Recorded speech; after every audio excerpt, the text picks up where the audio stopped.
بسم الله الرحمن الرحيم، والصلاة والسلام على أشرف المرسلين سيدنا محمد وعلى آله وصحبه أجمعين، صلاة تنحل بها الكرب وتنفك بها العقد. اللهم اغفر لي ولوالدي وللمؤمنين والمؤمنات والمسلمين والمسلمات الأحياء منهم والأموات يوم يقوم الحساب، اللهم آمين يا رب العالمين. اللهم اجعل قبر أبي وآخر روضة من رياض الجنة، اللهم آمين يا رب العالمين.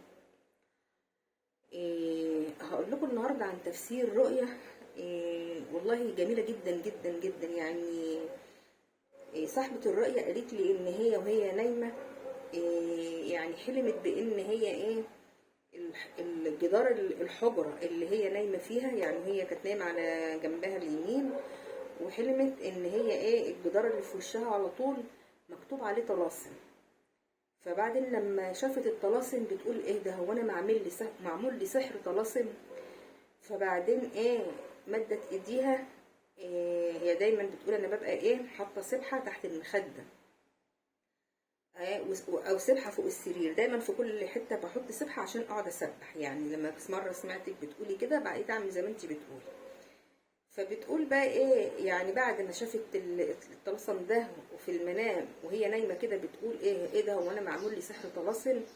ففي هاتف قال لها يعني همس في اذنها وقال لها فين السبحه؟ فبتقول انا مديت ايدي تحت المخده وجبت السبحه لقيت الطلسم دوت راح.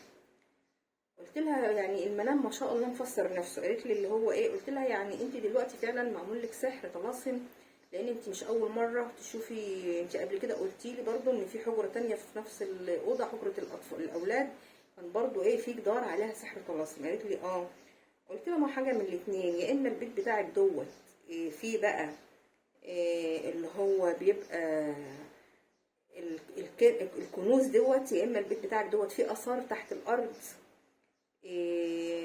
ودايما بيبقى فيه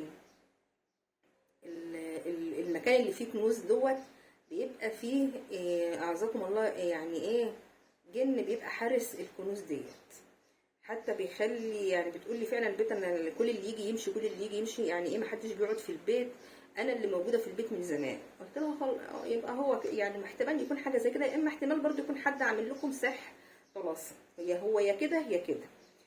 قالت قلت لها بس هو دلوقتي معنى ان انت بتسبحي على طول، يعني دلوقتي انت لا قرأتي سورة بقرة ولا مثلا المعوذات وكده؟ قالت لي لا انا بقرأ برضو الاذكار الصباح والمساء، من وقت للتاني بقرأ سورة البقرة. بس موضوع السبحة بقى ده انا مش بسيبه فعلا من ايديا خالص، حتى وانا في المطبخ بطبخ، وانا في اوضه النوم برتبها، وانا في اوضه الاولاد برتبها على طول. يعني التسابيح بقى سبحان الله والحمد لله ولا اله الا الله والله اكبر ولا حول ولا قوه الا بالله وحسبنا الله ونعم الوكيل، يعني بقول جميع التسابيح ما تتخيليها وما لا تتخيليها.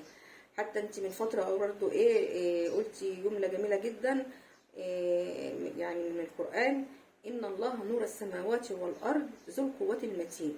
برضه بقيت ارددها. اولا كنت بشوف كوابيس، ما عدتش بشوف كوابيس، بقيت بعد الاحلام الوحشه اللي كنت بشوفها بقيت اشوف احلام كويسه كده تنير القلب وتريحه وتخلق كده الطمأنينة في القلب والنفس. بقيت مبسوطة قوي، وفي نفس الوقت حاسة فعلا يعني ان التسابيح دي بعدت عني حاجات كتير وحشة كنت بشوفها، مش في الأحلام كمان في الحقيقة. قلت لها جميل جدا جدا، استمري، يعني شوفي انت ماشية على واستمري عليه، ما دام حالك اتحسن يبقى خلاص استمري. قالت لي انا ماشية على اللي انت كنت قايلاه سورة البقرة والاذكار الصباح والمساء، بس بصراحه يعني احيانا بنسى الاذكار، اقول مره الصبح وانسى اقول بالليل، اقول مره كل اسبوع وانسى اقول بقيه الاسبوع، والبقره كذلك.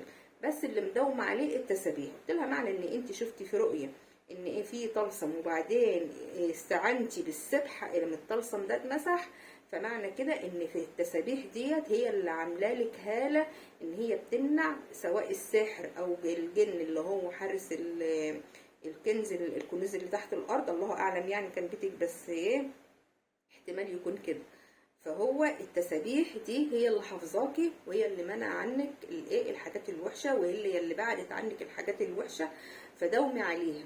لان يعني التسابيح ديت كنز كنز كنز كتير مننا تايه عنه، فاحنا مش عاوزين نتوه عن التسابيح ديت. بسيطة جدا. القرآن لو انت مش حافظة هتضطر ان انت تمسكي المصحف وتقعدي وتقرأي سورة البقرة على وسورة ياسين وسورة مثلا الواقعة.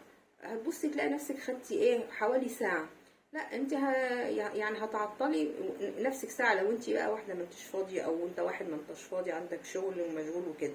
لكن التسابيح دي في اي وقت هتبصي تلاقي نفسك وانت رايحة في الشقة، انت جاية وانت بتكنسي وانت مش يعني في اي وقت. بس اهم حاجة تستحضري برضو جوارح جسمك كده وجوارح قلبك، وتبقي حاسة بالتسبيحة اللي بتقوليها بتخرج من القلب. هتبص تلاقي جسمك اتغسل من جميع الاسحار والعوارض الشيطانيه وكل حاجه وحشه. وان شاء الله هي الرؤيه جميله، يعني منفره وفي نفس الوقت جميله. يعني حاجه وحشه والحاجه الوحشه ديت غطت عليها الحاجه الحلوه اللي هي السبحه. السبحه جميله قوي قوي قوي في الرؤيه. يعني حاجه جميله قوي قوي قوي. يعني اقول لك ربنا هو الحافظ، وربنا حافظك بالتسابيح. اوعي تبطلي تسابيح.